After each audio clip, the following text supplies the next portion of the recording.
Assalamualaikum warahmatullahi wabarakatuh. Alhamdulillah wassalatu wassalamu ala rasulillah wa ala alihi wa sahbihi wa man wala amma ba'd. Ayol ikhwah al akhwat a'azzani wa azzakumullah, saudara-saudariku yang semoga dimuliakan oleh Allah. Kita bertemu kembali di malam Senin untuk mengkaji kitab Tauhid alladzi huwa haqqullahi 'alal 'abid, karya Syekhul Islam Muhammad bin Abdul Wahhab bin Sulaiman At-Tamimi rahimahullahu ta'ala. Ya, pada pertemuan sebelumnya kita sudah masuk bab majaa fil law, bab keterangan tentang law, kata seandainya atau kalau saja. Kenapa? Andai kata, seandainya, kalau saja. Artinya apa hukum mengucapkan demikian? Nah, kita sudah bahas dua ayat pada pertemuan sebelumnya dan sudah mulai masuk hadis yang menyebut tentang lau, kalau saja, seandainya. Andai kata pertama dalam surat Al-Imran ayat 154. Yaquluna law kana lana minal amri syai'um ma qutilna hahuna. Mereka berkata, kalau kami memiliki sesuatu yang bisa kami perbuat dalam urusan ini, tentu kami tidak akan terbunuh di sini. Nah, ayat ini berbicara tentang orang-orang munafik ya setelah perang Uhud ya. Karena ketika itu banyak kaum muslimin yang meninggal dunia, termasuk orang-orang munafik yang ada di barisan kaum muslimin. Nah, ketika banyak berjatuhan korban, yang jadi korban diantaranya orang munafik juga, maka mereka berkata, coba, artinya makna dari ayat ini, seandainya saja kita tahu bakal ada yang terbunuh di antara kita, tentu kita tidak usah ikut perang. Seandainya, kalau saja kami tahu akan begini, banyak pemimpin-pemimpin kami yang mati, tentu kami tidak akan ikut perang. Nah, di sini menggunakan seandainya, kalau saja, andai kata. Nah, ini ucapan mereka dan ini ucapan yang salah ya. Betul, Bapak? Salah kan? Karena Allah pada ayat setelahnya membantah ucapan mereka. Artinya ketidakikutsertaan mereka dalam perang tidak bisa menyelamatkan mereka dari kematian. Qul law kuntum fi buyutikum la barazal ladzina kutiba alaihimul qatlu ila madaji'ihim. Katakanlah wahai Rasul untuk membantah mereka, seandainya kalian di rumah kalian, sembunyi di rumah, tentu orang yang ditakdirkan akan mati terbunuh akan keluar juga menuju tempat dia mati. Artinya ketidakikutsertaan kalian dari perang, ketidakikutsertaan kalian dalam perang tidak bermanfaat bagi kalian. Karena kalau sudah Allah takdirkan mati, mati. Mau di medan perang atau di dalam rumah sendiri. Nah, ini ya. Jadi kata seandainya saja ini nggak bermanfaat. Ya, karena mereka mengucapkan demikian dalam rangka menyesali takdir. Nah, ini perkataan yang terlarang. Lalu berikutnya juga dalam surat Al-Imran 168, Allah menyebutkan, Syekh menyebutkan dalil kedua juga tentang lau, kata seandainya, kalau saja, andai kata.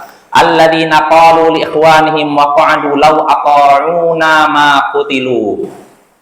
Orang-orang yang berkata pada saudara-saudara mereka, maksud saudara-saudara mereka dalam artian sesama ini orang yang ikut perang ya, walaupun ini mereka munafik. Mereka berkata pada saudara-saudara mereka dalam keadaan mereka duduk, lau ata'una ma qutilu. Kalau mereka mau mendengarkan, menaati atau mengikuti perkataan kita, tentu mereka tidak akan terbunuh. Nah, jadi mereka ikut mencoba. Kalau mereka dengar ucapan kita, gak usah ikut perang, tentu mereka tidak akan terbunuh. Kalau saja mereka mau mengikuti ucapan kita, seandainya mereka mau mengikuti ucapan kita, tentu mereka tidak akan terbunuh. Nah, di sini orang-orang munafik menggunakan kata seandainya, kalau saja. Dan ini perkataan yang terlarang, Bapak ya. Nah, terlarangnya karena dari situ terdapat isyarat atau keterangan bahwa ucapan kalau dan seandainya dalam dua kalimat tadi menunjukkan mereka menyesali takdir, mencela takdir. Dan ini terlarang. Dan sudah kita bahas perkataan seandainya kalau saja ini bisa maknanya menyesali takdir. Misalkan kayak tadi kita kena musibah, seandainya saja saya tidak keluar rumah, tentu saya tidak akan tabrak mobil. Nah, ini menyesali takdir, ini hukumnya haram. Ya. Tapi kalau ucapan seandainya kalau saja maksudnya menyesali dosa, ini diperbolehkan. Seandainya saja dulu waktu muda aku tidak bergabung dengan orang-orang jahat, tentu aku tidak begini keadaanku. Nah, ini kan menyesali takdir, menyesali dosa, kesalahan. Ini diperbolehkan. Begitu juga ucapan kalau seandainya saja untuk mengangankan kebaikan. Ini apa hukumnya? Boleh juga. Seandainya saya punya uang 1 miliar, tentu akan saya beli tanah berapa hektar, saya bangun masjid. Ini kan seandainya kan? Kalau saja, boleh tidak? Boleh ya. Tapi selain tadi, selain mengangankan kebaikan atau menyesali kesalahan, hukum mengucapkan kalau seandainya saja, ini hukumnya terlarang. Ya, diharamkan. Karena seakan-akan protes terhadap takdir Allah. Nah, itu dua ayat. Lalu berikutnya, terakhir kita sampai hadis Nabi dalam Sahih Muslim dan Ibnu Majah dari Abu Hurairah. Nabi Shallallahu Alaihi Wasallam bersabda, ihris ala ma yanfa'uk, wasta'in billah wala ta'jizan wala ta'jaz. Dalam riwayat Ibnu Majah, Muslim bukan ta'jizan, nah ta'jaz. Ini nggak tahu di sini naskah Kitab Tauhid ambilnya dari mana nih? Atau mungkin ada naskah lain, Allah a'lam ya. Yang benar ta'jaz, Bapak, bukan ta'jizan. Bersemangatlah menggapai apa yang bermanfaat bagimu dan mintalah tolong kepada Allah. Wala ta'jaz, dan jangan merasa lemah. Wa in asabaka syai' fala taqul law anni fa'altu lakana kada wa kada. Kalau engkau mengalami sesuatu musibah, maka jangan engkau berkata seandainya aku melakukan ini tentu akan terjadi begini dan begini. Walakin kul, akan tapi ucapkanlah qaddarallahu wa ma syaa fa'al. Allah telah menakdirkan dan Dia melakukan apa yang Dia kehendaki. Fa inna law taftahu amala syaitan, karena perkataan kalau seandainya saja ini membuka amalan setan ya. Ini hadits riwayat Muslim, Ibnu Majah. Apa? Ahmad. Oh, ada ya? Oh, mungkin riwayat Ahmad kali. Tapi saya lihat Allah alam ya. Ahmad ya. Oh iya. Nanti perlu cek lagi. Mungkin ya naskah dari Ahmad mungkin ta'jizan bukan ta'jaz. Ya, tapi maknanya tidak bertentangan Bapak ya. Mau ta'jaz, ta'jizanna tidak bertentangan. Ya, jadi sini kita kembali ke hadis. Nabi Sallallahu Alaihi Wasallam bersabda, bersemangatlah menggapai apa yang bermanfaat bagimu. Bersemangatlah dalam mengejar apa yang bermanfaat bagimu. Bermanfaat bagimu, bermanfaat bagi kita. Bermanfaat dalam masalah apa? Dunia dan agama ya. Jadi dalam masalah apapun, kalau memang itu bermanfaat bagi agama kita, bagi dunia kita, bersemangatlah ya. Seorang muslim harus semangat dalam menggapai segala yang bermanfaat. Nah, di antara sesuatu yang bermanfaat adalah ilmu, Bapak ya. Ilmu ini bermanfaat bagi kita. Bahkan ilmu lebih baik daripada harta. Kata Ali bin Abi Thalib, al-ilmu khairun minal mal. Ilmu itu lebih baik daripada harta. Al-ilmu yahrusuka wa anta tahrusul mal. Kata Ali bin Abi Thalib, ilmu itu menjagamu, sedangkan harta justru harus kau jaga. Ilmu makin bertambah menjaga kita dari maksiat dan dosa. Tapi harta makin bertambah, kita pusing. Taruhnya di mana nih? Di bank atau taruh di bawah bantal atau di mana? Kalau ditaruh di bank orang tahu isi rekeningnya sampai MMM. Kalau taruh di bantal nanti datang pencuri diambil, pusing, ya kan? Itu kalau harta. Tapi kalau ilmu makin bertambah kita tidak pusing, justru makin tenang, Bapak ya. Maka kadar kebahagiaan seorang diantaranya ilmu menentukan. Makin berilmu, tentu saja ilmu terus mengamalkan ya, maka hidupnya makin bahagia. Makanya kata Imam Ibnul Qayyim dalam Miftah Dar Sa'adah, as-sa'adatu kulluha fil ilm. Seluruh kebahagiaan porosnya ada pada ilmu. Kebahagiaan yang ada di dunia ini porosnya ada pada ilmu. Artinya kalau kita punya ilmu, kita bisa mendapatkan kebahagiaan. Makanya kata Imam Asy-Syafi'i, ternukil dari Imam Syafi'i, man arada dunya fa'alaihi bil ilm, wa man arada al-akhirah fa'alaihi bil ilm. Ini disebutkan oleh Imam An-Nawawi dalam Al-Majmu' Syarh Al-Muhadzab. Kata beliau, Imam Asy-Syafi'i pernah berkata, siapa yang menginginkan dunia, hendaknya dia mencari ilmu. Dan siapa yang menginginkan akhirat, maka hendaknya dia mencari ilmu. Maksudnya siapa yang menginginkan bahagia di dunia, carilah ilmu. Siapa yang menginginkan bahagia di akhirat, carilah ilmu. Apa ya? Jadi ilmu itu tidak ada ruginya. Makin bertambah, makin bermanfaat bagi kita, membimbing kita. Ibaratnya ini sebagai pedoman kita. Kita ingin berjalan menuju surga, harus punya pedoman. Ya tidak? Jangankan pergi ke surga, kita pergi ke daerah lain yang ada di Indonesia saja. Butuh apa? Tunjukkan kompas, GPS kan. Kalau tanpa itu kita kesasar kan, tersesat kan. Nah begitu pula menuju akhirat. Kalau kita ingin berjalan menuju surga, kita harus punya kompas, punya pedoman. Pedomannya apa? Ilmu. Ilmu yang ada di mana? Alkitab was sunnah, yang ada dalam Al-Quran dan As-Sunnah. Nah itu Bapak ya. Maka semangatlah kita dalam mencari ilmu ya. Karena ilmu itu akan bermanfaat bagi kita di dunia kita dan akhirat kita. Karena semua permasalahan hidup di dunia butuh ilmu. Dari masalah buang hajat sampai masalah mengatur umat. Jadi Islam sempurna Bapak ya. Masalah buang hajat pun ada ilmunya. Makanya Salman Al-Farisi pernah ditanya oleh orang-orang musyrik. Orang musyrik atau orang Yahudi? Ada dua riwayat sebenarnya ya. Katanya, "Allamakum nabiyakum kulla syai'in hatta al-qira'ah." Apakah nabimu mengajarkan segala sesuatu sampai urusan buang hajat? Bayangkan. Artinya buang hajat sampai diajarkan. Kata Salman, "Ya, betul. Beliau mengajarkan segala sesuatu sampai urusan buang hajat." Artinya dari urusan buang hajat sampai mengatur umat, urusan politik itu diatur dalam Islam. Maka lengkap. Tinggal kita apa? Nah, cari saja pertebaran di dalam Al-Quran dan hadis Nabi, dan bisa lagi dicari dalam kitab-kitab ulama yang sudah terbukukan Bapak ya. Ilmu itu luas Bapak ya. Jadi kalau kita mengerahkan seluruh hidup kita aja, kita belum tentu dapat setengahnya.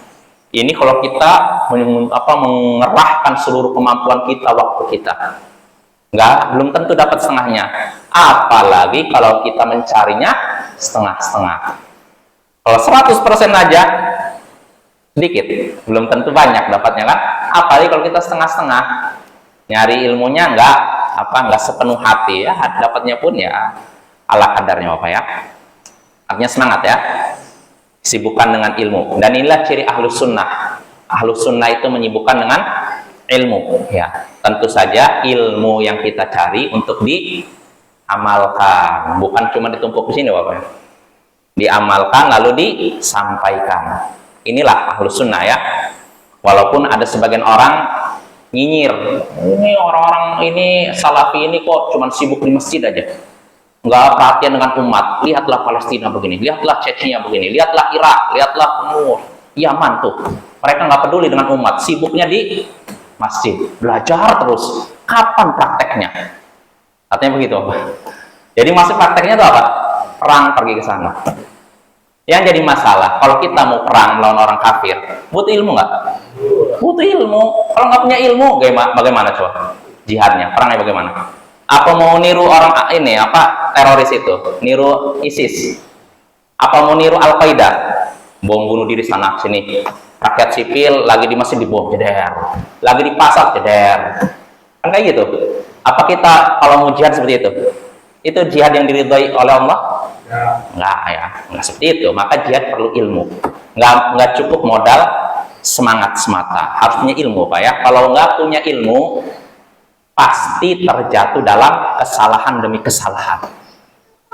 Banyak terjadi, Bapak ya. Orang sekedar modal semangat, akhirnya karena kurang ilmu, akhirnya dia menghalalkan apa yang Allah haramkan. Banyak sekali, Bapak. Dan ada di sebagian di kalangan ahlus sunnah salafiyin, karena kurangnya ilmu terpengaruh dengan kelompok-kelompok begitu, terseret dalam katanya yang dinamakan jihad, sebenarnya menumpahkan darah yang orang yang tidak bersalah dengan alasan ini antek ini apa tagut ini apa antek orang kafir. Kalau antek orang kafir berarti dia kafir. Kalau udah kafir halal darahnya. Kalau udah halal darahnya sudah kita habisi saja. Nah, ini ada Bapak ya. Kenapa bisa demikian? Karena kurang ilmu. Nah, Ahlus Sunnah nggak seperti itu. Sibuk dengan ilmu dan amal. Sama menyampaikan ilmu yang dipelajari dan diamalkan. Itu Bapak ya. Maka kalau kita ingin bahagia dunia dan akhirat, hendaknya kita mencari ilmu ya. Mungkin timbul pertanyaan, ini ada orang yang ini belajar terus tapi kayaknya hidupnya nggak bahagia. Nah, ada yang gitu kan? Maka kita jawab, apalagi yang tidak mencari ilmu, lebih nggak bahagia lagi kita pastikan. Oh, ya. Karena kan orang mencari ilmu kan dituntut untuk beramal. Kalau memang cuma mencari ilmu saja bisa jadi hidupnya nggak akan bahagia. Tapi kalau dia berilmu plus mengamalkan ilmunya, niscaya hidupnya bahagia ya. Allah berfirman dalam surah An-Nahl, "Man 'amila shalihan min dzakarin aw untha wa huwa mu'min falanuhyiyannahu hayatan thayyibah."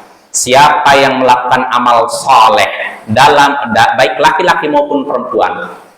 Siapa yang melakukan amal saleh baik laki-laki maupun perempuan dan dalam keadaan beriman, maka sungguh kami akan memberikan kepadanya kehidupan yang baik. Apa maksud kehidupan yang baik? Yang bahagia. Apa syaratnya tadi? Melakukan amal soleh dalam keadaan beriman. Amal soleh, amal yang baik. Suatu amalan dikatakan baik kalau apa? Ada dua syarat. Ikhlas dan sesuai dengan tuntunan Nabi. Nah, untuk seorang, kalau ikhlas mungkin orang bisa loh, saya ikhlas nih, cari pahala dari Allah. Tapi untuk tahu bahwa ini amalan sesuai dengan tuntunan Nabi, tahunya dari mana? Belajar. Kalau kita tidak tahu, tidak belajar, kita ngira oh ini amalan ini sesuai dengan tuntunan Nabi, padahal tidak diajarkan oleh Nabi. Oh, kita kira ini amalan ini diridhai Allah, padahal dimurkai oleh Allah. Kita mengira amalan ini bagus, diizinkan oleh Nabi, padahal dilarang oleh Nabi. Nah, ini kita harus tahu nih.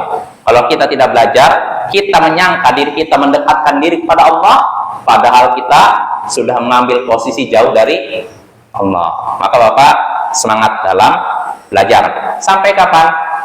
Sampai mati. Nggak ada istilah pensiun Bapak ya. Nggak ada istilah pensiun. Beda dengan orang sufi.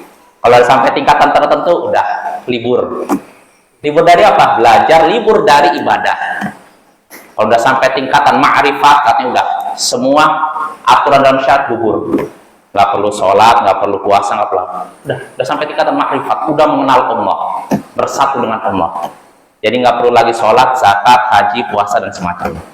Nah, itu tentu saja keyakinan yang salah ya. Ahlus Sunnah belajar terus sampai meninggal. Imam Ahmad bin Hambal, ketika beliau sudah usia menua, dalam keadaan sudah usia renta, beliau masih membawa pena dan kertas. Ditanya oleh orang, ya Abu Abdillah, ila mata tatlubul ilm? Wahai Abu Abdillah, sampai kapan engkau terus menulis ilmu? Gimana nih? Anda kan udah ulama besar, kok masih saja? Gimana nih? Maka jawaban Imam Ahmad apa? Minal mihbarah ilal makbarah. Saya belajar ilmu dari sejak saya bisa nulis sampai saya masuk kubur. Sampai masuk kubur. Artinya belajar itu baru berhenti kalau kita mati, ya. Tapi kalau kita belum mati, jalan terus, Bapak ya. Semangat terus sampai maut menjemput kita, sampai nyawa kerongkongan sini. Bahkan ada seorang ulama, saya lupa ulama salaf terdahulu, disebutkan oleh para ulama, ketika dalam keadaan sakaratul maut, bayangkan nyawa sudah napas sesak gitu. Ketika itu ada muridnya yang lagi menjenguknya, karena dia udah mau meninggal nih. Maka ulama ini bertanya kepada muridnya tentang suatu masalah, yaitu masalah warisan. Menurut kalian, bagaimana warisan seorang kalau dia meninggal punya anak ini? Murid-muridnya heran. Kenapa heran? Orang Anda mau meninggal kok masih sempat-sempatnya menyebutkan masalah warisan bagaimana? Orang bingung, ya, wah Imam, Anda ini mau meninggal kok masih sempat-sempatnya membahas masalah warisan. Namun apa kata ulama ini? Demi Allah, seandainya saya mati dalam keadaan tahu jawaban tadi, permasalahan tadi, itu lebih saya sukai daripada saya mati dalam keadaan tidak tahu tentang masalah tersebut. Nah, artinya menjelang meninggal dunia masih belajar, Bapak. Nah, ini. Dan kalau Allah takdirkan kita meninggal dalam keadaan belajar, ini mati yang apa? Husnul khotimah, mati yang baik, ya. Maka semangat, Bapak ya. Kata Nabi, ini Nabi yang mengatakan, bersemangatlah dalam menggapai apa yang bermanfaat bagimu. Segala yang bermanfaat bagimu, kejarlah itu. Semangatlah untuk mendapatkannya. Baik manfaat tersebut manfaat yang di dunia maupun di akhirat. Baik manfaat dunia maupun agama. Kejar, ya. Semangat untuk melakukannya. Tapi jangan lupa, Nabi katakan, wasta'in billah. Dan mohonlah pertolongan kepada Allah. Artinya jangan menyandarkan pada apa? Kekuatan diri kita, kehebatan, amalan kita, dan semacamnya. Tidak. Semangatlah dalam menggapai apa yang bermanfaat bagimu dan mohonlah pertolongan pada Allah, dan jangan engkau merasa lemah. Merasa lemah di sini bukan artinya loh, bukankah kalau orang itu misalkan gini kena penyakit dia kan lemah, nggak bisa melakukan ibadah dan itu, masa dibilang jangan merasa lemah? Gimana nih Bapak? Maksudnya apa jangan merasa lemah? Hah? Kenapa? Iya, kata kata Syekh Muhammad bin Shalih Al-Utsaimin, maksud jangan merasa lemah ini jangan merasa malas. Artinya tetap semangat. Tetap semangat Bapak ya. Bukan jangan merasa lemah dalam artian orang bisa kena penyakit kan lemah kan? Bukan situ. Karena kalau ini kan seorang lemah karena penyakit, ini kan di luar kemampuan dia kan? Ya tidak. Bukan seperti itu. Maksudnya jangan engkau merasa malas untuk mencari yang bermanfaat. Artinya semangatlah, tetap semangat, jangan merasa malas. Dan sebenarnya Bapak, kekuatan fisik ini tidak menentukan. Yang menentukan kekuatan amalan seorang ini kekuatan hati, bukan kekuatan fisik. Bisa jadi orang fisiknya lemah, terlihat secara lahir lemah, tapi dia lebih kuat dalam beramal dibandingkan orang fisiknya kuat. Jelas Bapak? Bisa jadi nih ada orang yang fisiknya mungkin sudah tua, bahkan cacat, tua cacat, tapi ketika beramal dia lebih kuat dibandingkan pemuda yang masih kuat. Jelas? Syekh Abdul Razak bin Abdul Muhsin Al-Badr pernah bercerita, beliau pernah menyaksikan ketika sholat tarawih, dan ini menginspirasi beliau. Ada seorang dari Indonesia, mungkin saya pernah ceritakan, di Indonesia, dari Indonesia ikut sholat tarawih di masjid seperti itu. Dan ketika itu sholatnya sholat malam nih berjus-jus, bukan satu jus, panjang. Orang Indonesia ini kakinya cacat, iya, buntung sebelah. Tapi walaupun begitu, dia dari awal sampai akhir sholatnya berdiri. Berdiri. Sedangkan yang lain, sebagian duduk, dia berdiri dari awal sampai akhir. Bayangkan, apa yang menyebabkan dia demikian? Padahal dia cacat. Kan orang seperti kita kalau misalkan berdiri satu kaki, misalkan anggap 15 menit, bagaimana rasanya? Sedangkan salat itu panjang, salat malam, salat tarawih panjang, tapi dia dari rakaat awal sampai akhir berdiri. Apa penyebabnya? Hatinya kuat, kemauannya kuat. Walaupun fisiknya lemah, tapi ketika hatinya kuat, fisiknya pun jadi kuat, Bapak ya. Nah ini ya. Jadi banyak para ulama memberikan contoh lah bagaimana orang-orang yang dipandang. Oh iya, saya kemarin juga lupa, ada kisah kalau nggak salah di Arab Saudi juga. Jadi kisahnya di zaman sekarang juga, saya lupa Syekh siapa kemarin saya lihat di entah saya di video atau di ini ya, di WA itu saya lihat. Saya juga lupa Syekh Sulaiman Ar-Ruhaili atau Syekh Abdul Razak. Yang jelas ulama zaman sekarang cerita. Jadi ketika itu di Saudi juga ada seorang imam. Bayangkan, orang imam ini sholat tarawih yang malam. Kalau karena sebenarnya qiyamul lail. Jadi kalau yang ba'da isya ini kan cenderungnya ringkas kan, pendek biasanya. Pendeknya tapi 1 juz. Yang malam ini bisa lebih dari itu. Jadi kebetulan ada seorang, ini cerita. Ketika itu imam, karena kebetulan dia sholatnya panjang, dan ketika itu sudah terdengar adzan. Adzan apa? Adzan pertama. Kan ada, kalau subuh kan sana ada adzan pertama, adzan kedua. Nah, karena dia udah merasa nih, udah suara adzan, dia peringkas sholatnya. Diringkas. Karena kalau di sana Bapak, antara adzan pertama dan adzan kedua itu lumayan panjang. Betul tidak? Yang pernah ke tanah suci mungkin pernah merasakan. Kadang kita berangkat udah adzan nih, udah selesai sholat kok enggak ikomat, ternyata adzan lagi. Ada setengah jam lebih gitu. Nah, jadi ada seorang imam, dia mengimami sholat malam yang kedua. Nah, ketika dia sedang sholat panjang-panjangnya, dengar adzan, dia pun ringkas sholatnya, lalu salam, witir, selesai. Tiba-tiba datang seorang tua, umurnya 80 tahun, mencela imam ini. Kenapa kamu ringkas sholat kamu? Harusnya kamu. Rupanya orang tua yang udah umur 80 tahun ini menganggap perbuatan imam keliru. Harusnya sholatnya, artinya apa? Nggak cukup, dia pengen panjang lagi sholatnya. Nggak tahu. Itu menunjukkan, sekali lagi kata Syekh ini, kekuatan fisik itu ditentukan dengan kekuatan hati batin seorang. Kalau hatinya kuat, semangatnya kuat, fisiknya akan kuat, itu apa ya? Nah itu apa? Masih banyak lagi contoh seperti itu ya. Seperti para ulama terdahulu, bagaimana mereka ada yang sudah dalam kondisi tua renta, tapi masih bisa ini. Bahkan Imam Ibnu Rajab Al-Hambali pernah menyebutkan ada seorang ulama terdahulu bisa lompat jauh. Umurnya sudah lewat 100 tahun. Ada di sini Bapak, 100 tahun.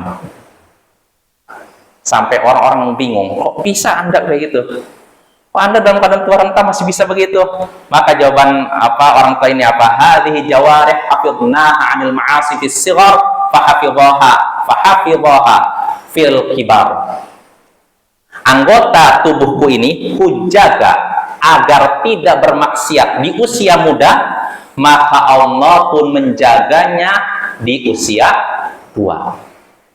Jelas apa artinya? Anggota tubuhku ini kujaga dari maksiat di usia muda, maka Allah pun menjaga anggota tubuhku ketika usiaku sudah tua. Nah ini Bapak ya. Dan masih banyak lagi contoh-contoh lain yang artinya kita hendaknya selalu semangat dalam mencari yang bermanfaat apapun dalam masalah dunia maupun akhirat. Nah ini, bersemangatlah dalam menggapai segala yang bermanfaat bagimu dan mintalah pertolongan kepada Allah dan jangan kau merasa lemah. Wa in asabaka syai', kalau engkau mengalami sesuatu, artinya setelah berusaha, bersemangat mohon pertolongan kepada Allah, ternyata gagal. Ada halangan. Nah, kalau sudah mengalami demikian, fala taqul, jangan engkau berkata, "Lau anni fa'altu kada, lakana kada wa kada." Seandainya saja saya melakukan ini, tentu aku tidak akan begini-begini.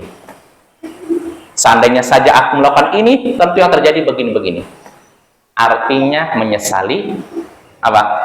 Takdir. Jangan.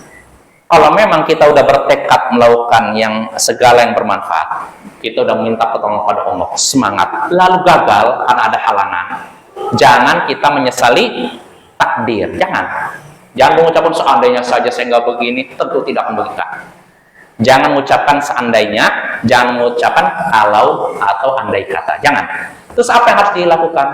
Walakin kul, akan tapi ucapkanlah qaddarallahu wa ma syaa fa'al. Allah telah menakdirkan demikian dan dia melakukan apa yang dia kehendaki. Artinya terimalah takdir Allah, ya. Kenapa tidak boleh kalau saja, seandainya? Nabi menyebutkan fa inna law taftahu amal syaitan, karena ucapan kalau, seandainya, andai kata ini membuka amalan setan. Maksudnya apa? Ya nanti ujung-ujungnya yang namanya setan kan mencela, ya kan? Mencela takdir, mencela Allah. Kalau saja seandainya dibiarkan terus, lama-kelamaan kita jadi mencela takdir, berprasangka buruk kepada Allah, sehingga akhirnya kita terjatuh dalam dosa yang sangat besar. Jelas Bapak ya? Nah, ini makna hadis dalam Sahih Muslim tadi dari hadis Abu Hurairah. Nah, fihi masail, dari bab ini, dalam bab ini terkandung beberapa masalah. Al-ula tafsirul ayatain fi Ali Imran. Permasalahan pertama, tafsir dua ayat dalam surat Ali Imran. Surat Ali Imran ayat 154 dan 168 ya. Kesimpulannya, dalam dua ayat tersebut disebutkan bahwa orang-orang munafik menyesali takdir, mencela takdir dengan mengucapkan apa? Kalau saja, seandainya, andai kata. Nah, itu terlarang. At-tsaniyatu, permasalahan kedua, an-nahyu sharihu an qaulil law idza asabaka syai'. Larangan jelas untuk mengucapkan kalau saja, seandainya, andai kata, jika engkau mengalami suatu musibah. Jadi nggak boleh Bapak. Kalau kita dapat musibah, nggak boleh. Dilarang tegas berdasarkan hadis tadi. Kita dilarang mengucapkan apa? Seandainya saja saya nggak keluar, tentu saya begini. Seandainya saja saya begini.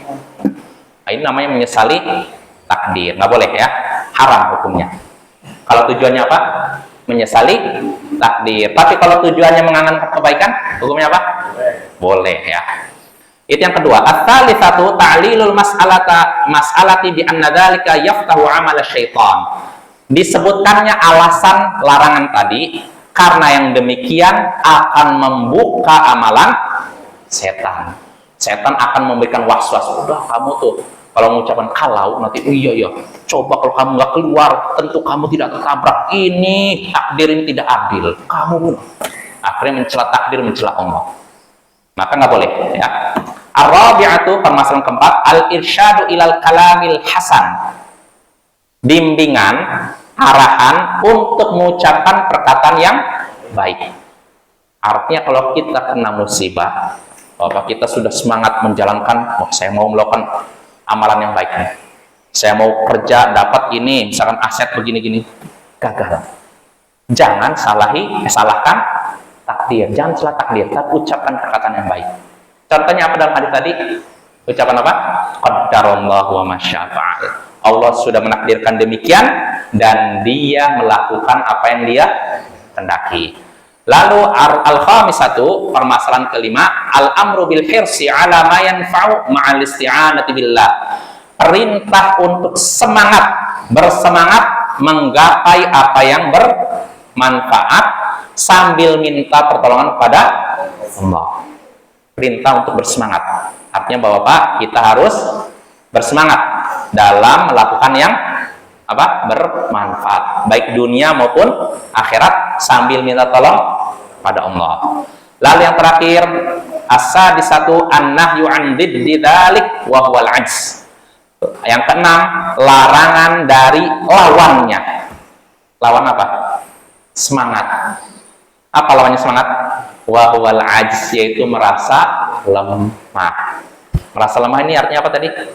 Malas ya. Makanya malas ini adalah penyakit Bapak. Makanya Nabi sampai berlindung pada Allah dari malas. Habis ya?